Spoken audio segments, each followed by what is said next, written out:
Hello all.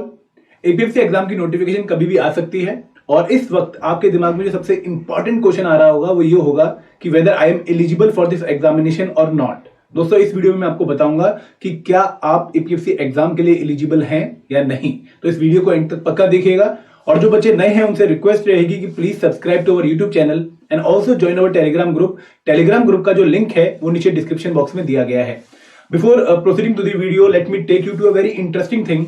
दोस्तों, जितने भी बच्चे एपीएससी एग्जाम की तैयारी कर रहे हैं और उनके मन में जितने भी डाउट हैं रिगार्डिंग द एपीएससी एग्जामिनेशन, वो सारे दूर होने वाले हैं इस गाइड बुक से। We are providing you the comprehensive guide book to prepare for the APSC examination. आपके जितने भी क्वेश्चन हैं regarding syllabus, eligibility, pattern, job profile, वो सारे सॉल्यूशन आपको इस पर्टिकुलर गाइड बुक में मिलने वाले हैं। और सबसे खास बात क्या है इस गाइड बुक की कि यहां पर आपको डिकोडेड सिलेबस भी मिलने वाला है, क्योंकि जब हम यूपीएससी की नोटिफिकेशन देखते हैं तो वहां पर आपको सिर्फ सब्जेक्ट के नाम दिखाई देते हैं, लेकिन उन सब्जेक्ट्स के अंदर भी आपको क्या पढ़ना है वो सारा आपको इस गाइड बुक के थ्रू पता लगेगा। और दोस्तों, एक और जो खास बात है इस गाइड बुक की ये है कि आपको सॉल्व्ड पीवाईक्यूज भी मिल रहे हैं। जितने भी एपीएससी एग्जाम हुए हैं पास्ट 4 टाइम्स, वो आपको सारे सॉल्व पीवाईक्यूज मिल जाएंगे। तो 2002, 2004, 2012 और 2015 का जो एपीएससी पेपर है, सॉल्व पेपर, आप लोग डाउनलोड कर सकते हैं जब आप एक गाइड बुक अपने पास रखेंगे। ठीक है, तो दोस्तों ये गाइड बुक आप लोगों के लिए फ्रीली अवेलेबल है, आप लोग इसको डाउनलोड कर सकते हैं। डिस्क्रिप्शन बॉक्स में लिंक दिया गया है और इसको अपनी प्रिपरेशन का हिस्सा जरूर बना लीजिए। ठीक है, तो आगे बढ़ते हैं।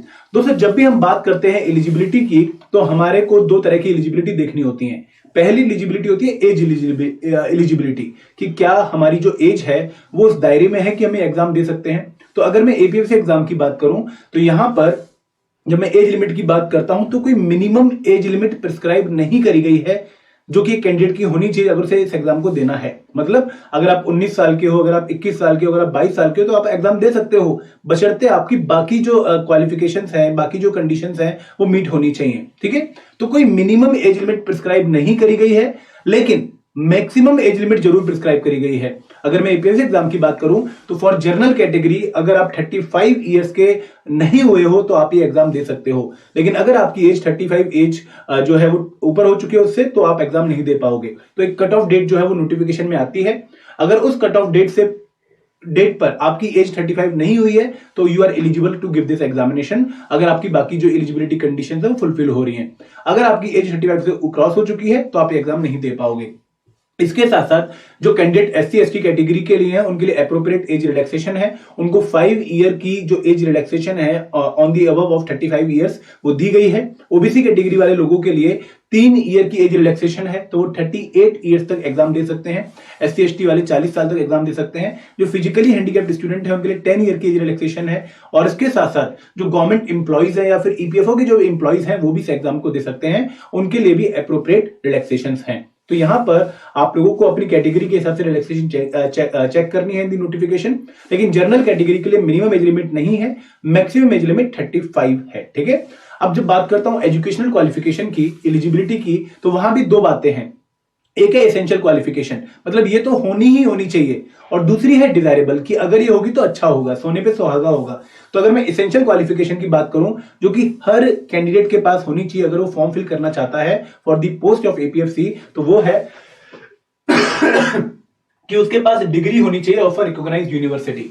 मतलब उसकी जो ग्रेजुएशन है वो कंप्लीट होनी चाहिए। अभी ग्रेजुएशन किसी भी फील्ड में हो सकती है, ठीक है, लेकिन वो जो यूनिवर्सिटी है, वो जो कॉलेज है, वो रिकॉग्नाइज्ड होना चाहिए और इसके साथ साथ वो किसी भी फील्ड में अपनी ग्रेजुएशन को कंप्लीट कर सकता है। That can be a graduation in arts, graduation in commerce और ग्रेजुएशन इन टेक्नोलॉजी वाला जो बीटेक वाला पोर्शन है उसमें किसी में भी ग्रेजुएशन आपकी क्यों ना हो, आप ये एग्जाम दे सकते हैं, बट ग्रेजुएशन पक्का होनी चाहिए। इसलिए यहाँ पर मिनिमम एज लिमिट प्रिस्क्राइब नहीं करी गई है, क्योंकि जिस भी एज में आपकी ग्रेजुएशन कंप्लीट हो जाएगी वही आपकी मिनिमम एज लिमिट बन जाएगी। तो अगर आप 19 साल के हैं, आप ग्रेजुएट हैं, तो भी आप फॉर्म फिल कर सकते हैं, लेकिन अगर आप 22 साल के और आपकी ग्रेजुएशन कंप्लीट नहीं हुई है तो आप फॉर्म फिल नहीं कर सकते। इसके साथ साथ एक डिजायरेबल क्वालिफिकेशन भी है। डिजायरेबल क्वालिफिकेशन क्या है कि अगर किसी बच्चे के पास डिप्लोमा है कंपनी लॉ में, लेबर लॉ में या पब्लिक एडमिनिस्ट्रेशन में, तो उसको एक्स्ट्रा एडवांटेज मिलेगा, मतलब उसको प्रेफर किया जाएगा अगर दो बच्चों के नंबर जो है वो ऑलमोस्ट क्लोज हो जाते हैं। तो अगर आप डिजायरेबल क्वालिफिकेशंस होल्ड करते हो then you will be getting a better chance to get selected into the APFC examination. तो ये बात बहुत इंपॉर्टेंट है, आप लोगों को दिमाग में भी रखनी है कि अगर अभी तक नोटिफिकेशन नहीं आई है और आप चाहते हैं कि मैं अपनी क्वालिफिकेशंस को और इंप्रूव करूं then you can go for this diploma courses. ठीक है, तो दो तरह की क्वालिफिकेशन थी। एज क्वालिफिकेशन जहां पर मिनिमम एज लिमिट नहीं थी, मैक्सिमम एज लिमिट जो थी वो 35 इयर्स थी, और एप्रोप्रिएट रिलैक्सेशन है for SC ST, physically handicapped and other government employees. और जो एजुकेशनल क्वालिफिकेशन है वहां पर दो क्वालिफिकेशन है एसेंशियल, जो कि ग्रेजुएशन है, और दूसरी है डिजायरेबल क्वालिफिकेशन जो कि पोस्ट ग्रेजुएट डिप्लोमा है इन सर्टेन कोर्सेज। ठीक है, तो ये इंफॉर्मेशन आप लोगों के लिए काफी वैलिड रहेगी टू जज whether you are eligible for this examination or not। अगर फिर भी कोई डाउट है किसी बच्चे को तो आप कॉल कर सकते हैं 8146207241 पर, या आप एक मेल ड्रॉप कर सकते हैं hello@edutap.co.in पर। This is all from my side, thank you very much. जय हिंद, जय भारत।